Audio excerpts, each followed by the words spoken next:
Welcome to Christian Parent Crazy World, the podcast that tackles tough topics to help you be a godly parent in an ungodly world. I am your host, Catherine Seegers, and in today's episode, we will ask this compelling question: how has Christianity improved the lives of women and children and families, all of the above, really? My special guest today is Nancy Pearcey, an author and expert on this topic. Nancy shares how biblical teachings brought revolutionary changes to women's lives, especially in ancient Rome, giving them rights and dignity that they never had before. Nancy also surprises us with research showing that committed evangelical couples have lower rates of divorce and abuse. Yep, you heard that right. It's not what you usually hear, but Nancy has the research to prove it. We'll also explore how Christianity continues to make a positive impact on women globally, far outpacing modern feminism when it comes to improving the lives of women. If you are curious about the empowering role of the Christian faith in women's lives throughout history and around the globe, you won't want to miss this conversation. That's the plan for this episode of Christian Parent Crazy World. So let's get started.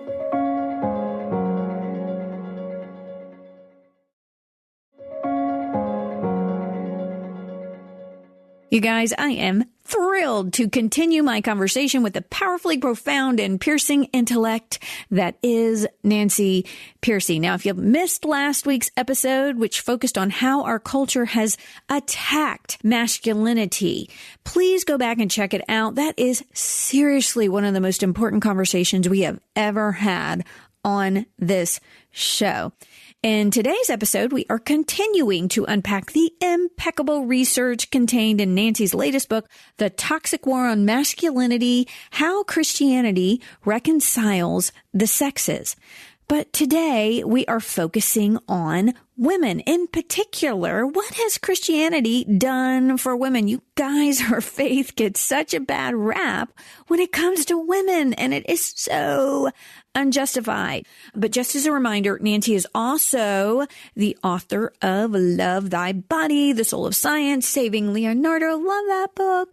Finding Truth and Total Truth, and she is professor and scholar in residence at Houston Christian University. Now, as I said, today we are setting the record straight. We are honing in on how Christianity, and in particular Jesus Christ, have truly liberated women from their slave-like status throughout history. FYI, I have some future episodes with Dr. Sandra Richter that will really dig into this topic even further, analyzing the role of women throughout Scripture. So be looking for those episodes. But mamas, our faith has put us on equal footing in marriage and has paved the way to make us equal in society. It is the Christian worldview that has radically improved and strengthened the lives of women, the family, and thus the lives of children throughout history and around the world. And today, Nancy is going to give us the receipts to prove it.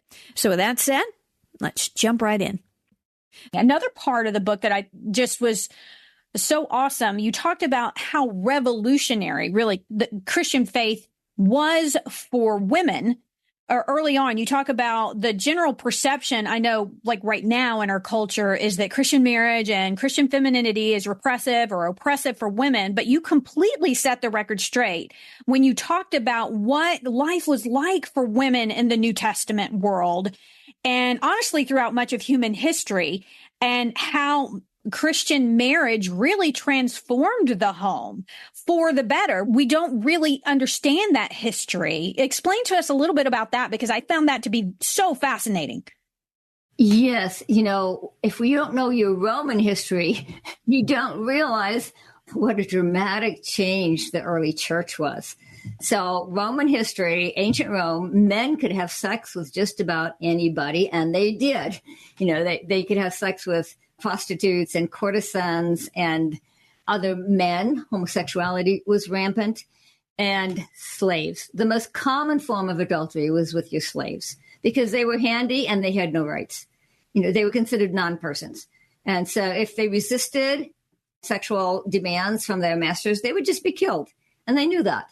And so Christianity, well, and not only that, there was also specifically low view of women, because just like in India and China today, most of the babies that were aborted were girls. They would abort them, or if they were born, infanticide was committed primarily against baby girls. It was very rare for a Roman family to have more than one daughter. So women had very low status as well. And of course, if you have a low view of babies, you have a low view of women, right? Because they're connected.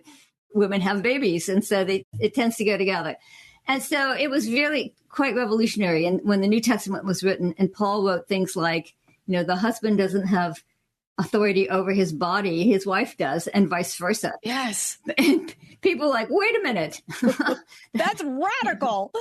It's 1 Corinthians 7 that he has several descriptions of marriage which are exactly identical. Like, don't marry non-Christian, he says to the woman, and he says the same thing to a man. Or if a non-Christian spouse leaves, you're not bound. He says it to the husband, then he says it to the wife. And over again, the complete symmetry between men and women. And of course, then later in Ephesians 5 as well, husbands, love your wives as Christ loved the church. This was completely new. And there's a sociologist who's not even a Christian, sociologist of religion, who said, the early church had a lot of women. The historical records show that women were predominant in the early church. And he said, no wonder, because they had such a higher status in the church than they did in the surrounding Roman culture, higher status and greater safety. And by the way, they also married older. And that's a big deal, because child marriage, is not good for little girls. Average age was 12 in Rome. I was a bit surprised. It was definitely child marriage. And it is one reason that they had a low view of women as well, because if a husband was 25 and his wife was 12, then it was like marrying a kid. And so, she had less money, she had less education, she had less maturity. And so they started off their marriage on a very unequal status. And so again, that's another reason why Christianity, one of the first things they did is they started raising the age of marriage. It became 18 instead of 12. It was 18. And so it was amazing to people living in the New Testament times that Christianity has such a high view of women compared to the surrounding culture. And we've lost our sense of that because, we learn by comparison, right? And if we don't know what ancient Greek culture was like, we don't realize how revolutionary the New Testament really is. And then Jesus' own. You have to have a whole section on that. And you did. Yeah. It's beautiful. Oh. That he himself, my favorite one is Mary, when he says, when the disciples are sitting at his feet, and that was a metaphor. Sitting at the master's feet was a metaphor for being a student, being a disciple. And Mary is sitting at Jesus' feet, and Martha comes and says, tell her to help me, help me do the traditionally feminine task of preparing dinner. That was the feminine thing to do. And Jesus says, no, she's chosen the better part, to be my disciple and to sit at my feet. That's my favorite one. But there are several where Jesus, you weren't even allowed to speak to women in public then. And he speaks to women. He speaks to the woman at the well, for example. You were certainly not supposed to touch a woman, but he would lay his hands on women to heal them. Like it specifically says in some cases, like Peter's mother-in-law, he laid his hands on her and healed her.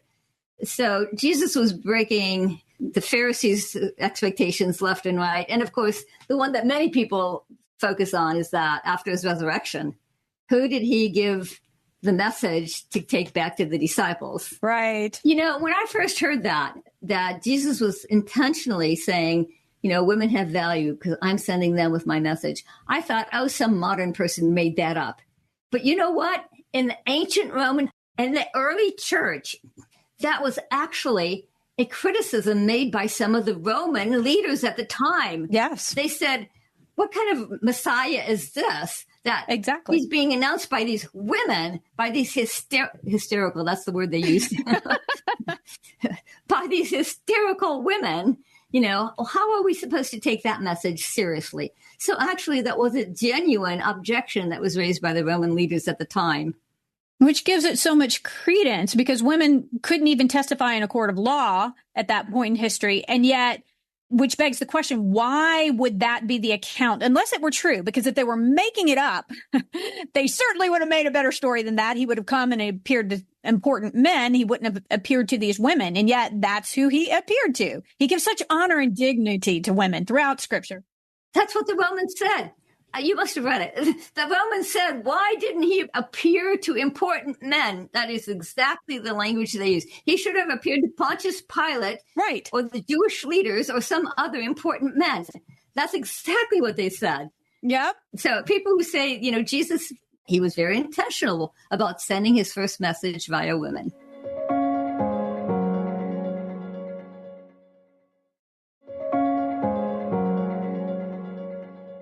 Yes. And his honor of children throughout Scripture, too. It is revolutionary. And you have so much good news in the book when you're talking about committed evangelical Christians, because people often accuse evangelical men of being patriarchal and abusive. And yet you make a surprising claim that committed evangelical couples have the lowest rates of divorce and the lowest rates of abuse. Tell us more about that, because that's a very surprising claim, and it's not one that we hear in the church. We actually hear, it's on par with the rest of culture, but there's actually two different groups of men we're dealing with here, aren't we?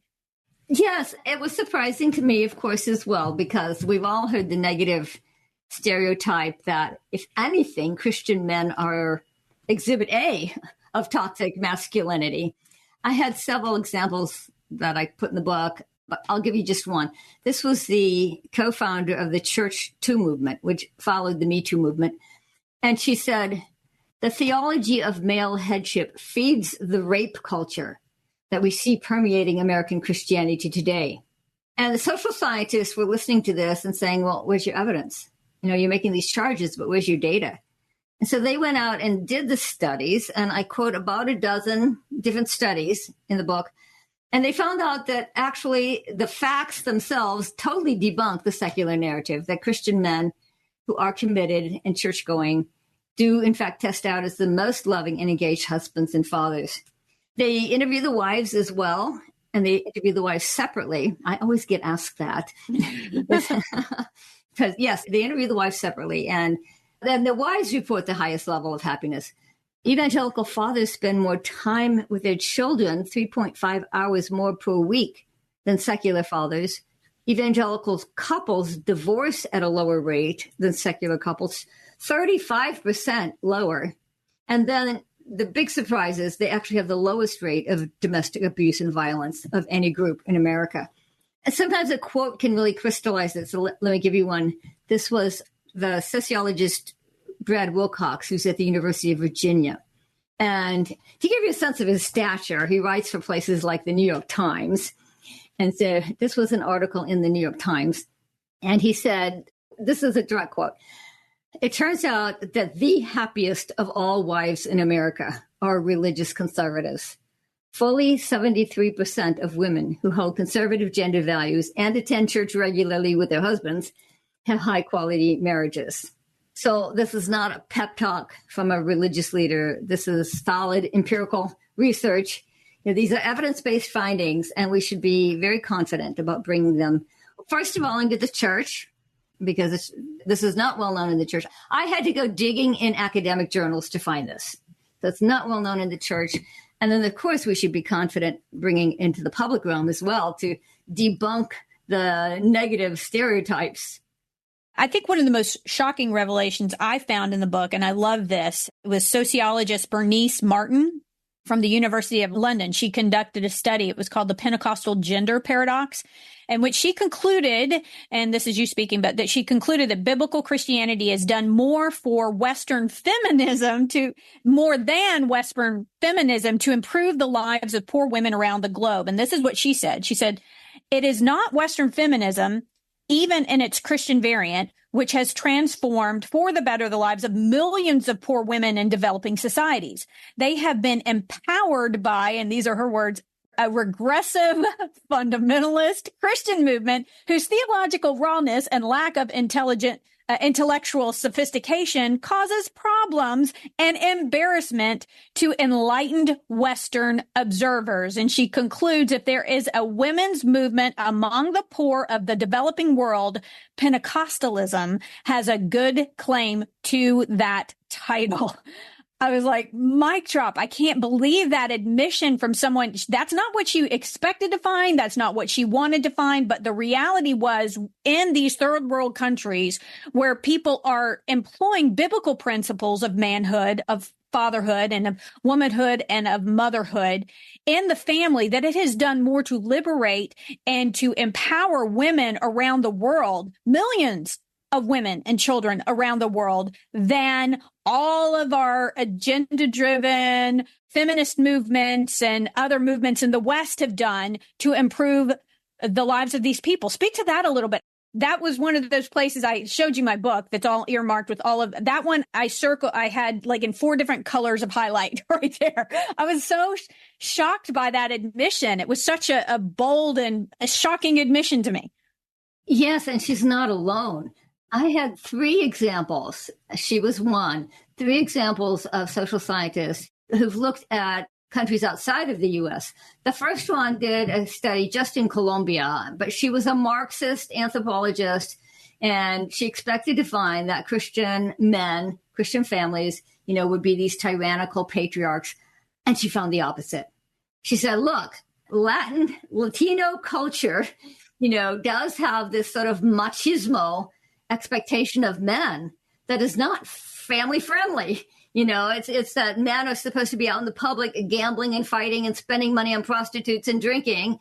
And that's what makes you macho. And she said, when a man becomes a Christian, especially an evangelical Protestant, he suddenly lives for his family. He stops drinking and gambling and spending his money on prostitutes. She said their quality of life, their life standard goes up, and the whole family benefits. And she used very similar language, saying, if there's a women's movement in Latin America, it's got to be Christianity. And the third one, surprisingly enough, was a New York Times columnist. And that was a bit of a surprise. He wrote a best-selling book called Half the Sky. It's based on some tribal saying about women hold up half the sky. So it's about women. But he looked at several different countries and says it's the Christian missionaries, Protestant and Catholic, who do the most work among the poor. And he said a lot of the NGOs, non-governmental agencies, that go and supposedly are doing philanthropic work, he said they stay in the big cities where they have all the amenities. It's the missionaries. It's the people who are driven by their Christian convictions that go out into the countryside and help those who are truly suffering. And because it's primarily about women, he's talking especially about how they help women. So I was astonished to be able to find, 3 different people all saying, and not necessarily from a Christian perspective, all saying that around the world, you have to realize that around the world, women have a lot less status, less value, fewer rights, et cetera, than we have here in the West. And so it's still very much the case that wherever Christians go, wherever Christianity goes, it raises the status of women. And the guy from the New York Times put it this way. I was just remembering his quote. He said, women in connection with the church is how he puts it. The church backs them up in making demands of men, particularly, he said, alcoholism and adultery. He said those are the 2 things that have especially made hardships for African women.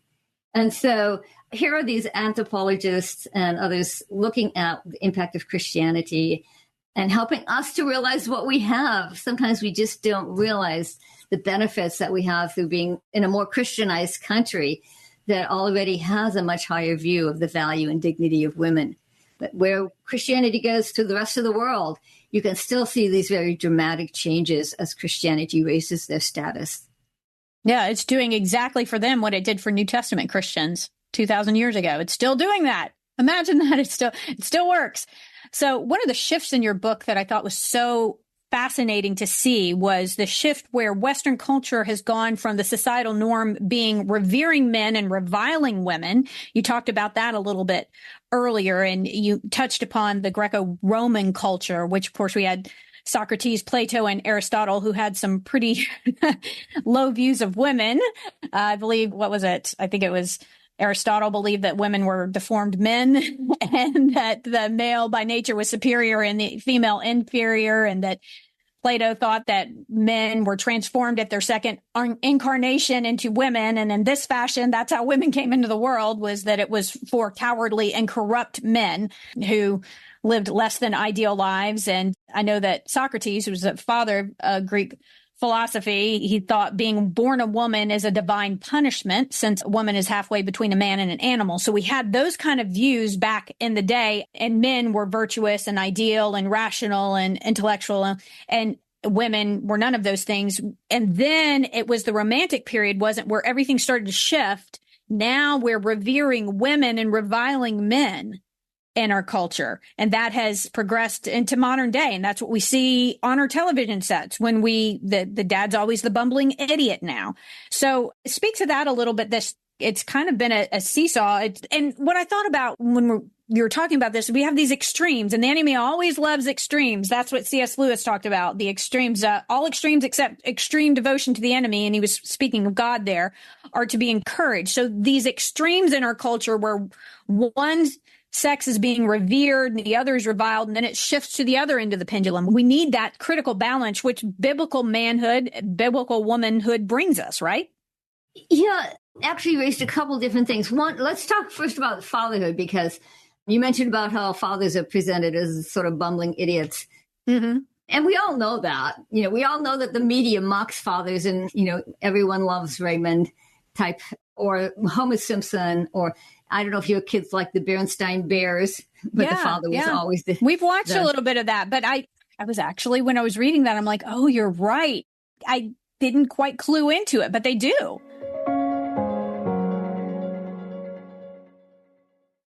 Hey, you guys, Nancy has written the quintessential work on masculinity and fatherhood and the toxic war on masculinity, how Christianity reconciles the sexes. But did you know that I have published a powerful free ebook on how our culture marginalizes mothers? Well, I did. It's called Beyond the Lies, Uncovering 5 Myths Our Culture Spreads to Mothers. In this short work that'll take you about 20 minutes to read, I condense years of research on modern secular feminism into these 5 lies that most women believe about motherhood. So get your free copy of Beyond the Lies, Uncovering 5 Myths Our Culture Spreads to Mothers today by subscribing at catherinesegers.com. Now, back to my conversation with Nancy Pearcey. Well, if you read the books, it's more obvious. That might be why. But at any rate, we all know it happens. We don't know why. Again, you have to go back to the Industrial Revolution, because when fathers were removed from the home, immediately people began to say fathers are out of touch with their family dynamics. They don't know what's going on with their kids anymore. They don't know their thoughts and feelings. They already in the 19th century, you see people writing that fathers have become irrelevant, superfluous, and incompetent.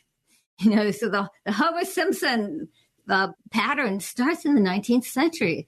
And again, it's because fathers were taken out of the home. So the solution has to be bringing them back and reconnecting fathers with their sons in particular. And the other part of it is, how did women come to be seen as, in a sense, the morally superior sex, which I think is kind of the double standard we have today still, that men are seen as more naturally prone to sin and vice, and especially things like sexual sin and lust. And that started in the 19th century, too. People just think these things are eternal, and they're not. Like you mentioned, if you go all the way back to the ancient Greeks and Romans, it was assumed that men were morally stronger than women.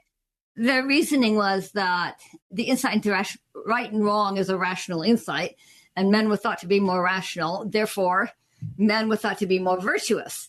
In fact, the word virtue, the root is vir, which is Latin for man, as in virile, manly. And so how in the world did we shift from seeing men as morally superior to women as morally superior? Well, it was part of the Industrial Revolution gave rise to the development of very large public institutions, like factories and industry and financial institutions and universities and the state. And people began to say that these large public institutions should operate by scientific principles, by which they meant value-free. Don't bring your private values into the public realm, is what we still hear today. But the question is, if values are kicked out of the public realm, where will they be cultivated? Well, in the private realm. If they're kicked out, did I say this right? If they're kicked out of the public realm, they'll be put into the private realm. And who will be responsible for cultivating them? Well, women, because it was women who were in the private realm.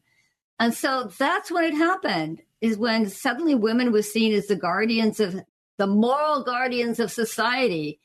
And while in fact men were becoming more secular, they were getting that secular education, working in that secular environment. And so historically, they did begin to go to church less often, and their behavior did get worse. One of the things historians tell us is the 19th century saw a huge increase in fighting, gambling, crime, prostitution. The number of brothels mushroomed, drinking. In 1830, Americans drank 3 times as much as they do today. So there's a reason there was a temperance movement. So as men became more secular, their behavior did grow worse. And that is why there was also, in response, a huge increase in reform movements, starting with the temperance movement, the abolition movement, movements against prostitution and sex trafficking. There were movements for all kinds of social ills back then. And of course, many of them were operated by women because women didn't have paid jobs, so that they ran these morally driven reform movements. And so the whole setup of the 19th century then began to be, well, women are morally superior and it's up to them to tame men. And I have to tell you, I was on a podcast not long ago with a young married couple. And so I decided to ask them, did they think that in the church we still have the double standard? And they said, absolutely. They said, especially during the dating scene, it is just assumed that men are far more prone to lust, and sexual sin, and it's just under the surface. And the woman has to make sure she holds it down and that she holds the line. And I thought, okay, well, that started in the 19th century. That we're still living with that. It's not eternally the case. Women are just as much sinners as men are, and men can be just as holy and just as godly as women are. And so we need to recover that biblical understanding of sin, that we're equal opportunity sinners, both men and women. Yes, men and women can both be godly, and they are equal opportunity sinners. How incredible it is to pass on this vital information about the liberating force that Christianity has been for women and for children, as well as men and marriage, on to our children. Our kids need to know this because they are not hearing it from our culture, that's for sure, which is trying to destroy women by redefining what it means to be a woman. And it is destroying the critical foundation that children need to survive, which is the family. But, and here's a big but, we must be honest, you guys. While Christianity and Scripture have radically improved the lives of countless women and children throughout history and around the world, some who claim the name of Christ have twisted Scripture to enable abuse. There is indeed a toxic war on masculinity in our culture, no doubt, which we covered in the last episode. But that doesn't mean that toxic forms of masculinity don't exist. They do. Nancy herself lived in terror of a quote-unquote Christian father who was toxically masculine. She talked about that poignantly in the last episode. And tragically, the church has, at times, fostered this abuse. Now, in the past 2 episodes, we have discussed the many ways that Christianity and the church have gotten it right when it comes to men, to women, and the family. But next week, we will talk about what happens when the church gets it wrong. It isn't a popular conversation, moms and dads, especially in Christian circles, but we need to have it. So please, please join me for this vitally important conversation. I want to thank you for joining me today. Look, I know there are a lot of things you could be listening to right now, and I really appreciate that you took this time to spend with me. I hope you will join me for my next podcast when we take aim at some aspect of our culture that threatens to derail our parenting and steal our kids' faith. If you enjoyed this episode of Christian Parent Crazy World, would you consider telling a friend and sharing it on social media and giving it a good review over on Apple Podcasts and Spotify and following me on Facebook and Instagram? Oh, and maybe you could say that Christian Parent Crazy World is the best podcast you've ever heard in your entire life. Just a thought. And be sure to check out my website, which is CatherineSegars.com. That's Catherine with a C. I have lots of articles and resources there that will help you on your parenting journey. And if you subscribe, I will be sure to send you some really cool free stuff and notify you of future podcasts, articles, and blogs. I want to end this and every episode with a word of encouragement. God gave you your kids, your specific kids, for a reason. That's because you hold the key to unlocking who God created them to be. We'll see you next time.